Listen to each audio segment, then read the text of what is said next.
किसान की लड़की वर्सेस साहूकार। एक लोक कथा के अनुसार पुराने समय में एक साहूकार से गरीब किसान ने कर्ज लिया था।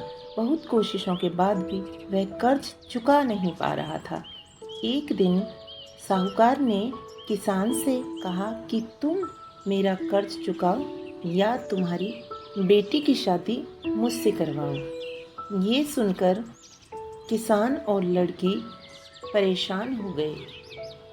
किसान ने कहा कि ये ठीक नहीं है, ऐसा नहीं हो सकता। साहूकार ने कहा कि मैं एक बैग में एक काला और एक सफ़ेद पत्थर रखूंगा।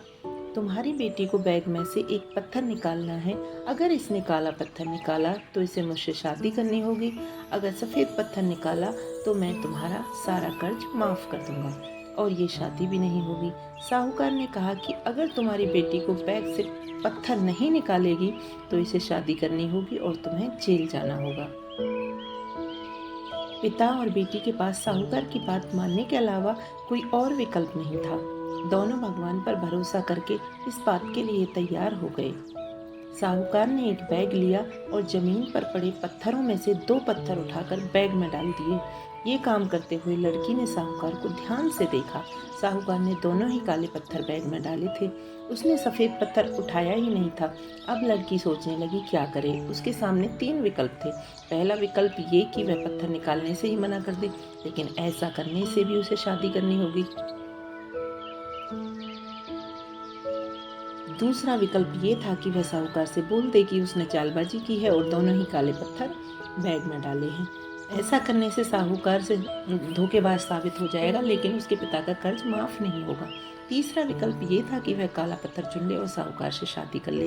इससे पिता का कर्ज उतर जाएगा और पिता को जेल भी नहीं जाना होगा। लड़की बुद्धिमान थी, उसने दिमाग चलाया और चौथा विकल्प खोज लिया। लड़की ने बैग में हाथ डाला, एक पत्थर निकालते ही उसे नीचे गिरा दिया। लड़की ने बोला कि एक पत्थर मैंने निकाला लेकिन हाथ से छूट गया। नीचे काले सफ़ेद बहुत सारे पत्थर पड़े हुए थे। ऐसे में ये मालूम नहीं कौन सा पत्थर था। लड़की ने कहा कि कोई बात नहीं, अभी जो पत्थर है उससे मालूम हो जाएगा कि मैंने कौन सा पत्थर निकाला था। बैग में देखा तो उसमें काला पत्थर था। लड़की ने तुरंत कहा कि इसका मतलब है मैंने सफ़ेद पत्थर निकाला था। साहूकार लड़की का मुंह देखता रह गया। वह कुछ बोल भी नहीं सका क्योंकि उसने तो चतुराई से दोनों काले पत्थर बैग में रखे थे। इस तरह लड़की ने बुद्धिमानी से अपने पिता का कर्ज माफ करवा दिया और साहूकार से शादी करने से भी बच गई। इस कथा की सीख यह है कि परेशानी कितनी भी बड़ी हो, अगर धैर्य के साथ अलग तरीके से सोचा जाए तो बड़ी परेशानियां भी हल हो सकती हैं। अगर जानकारी अच्छी लगी हो तो हमारे चैनल को लाइक शेयर करें।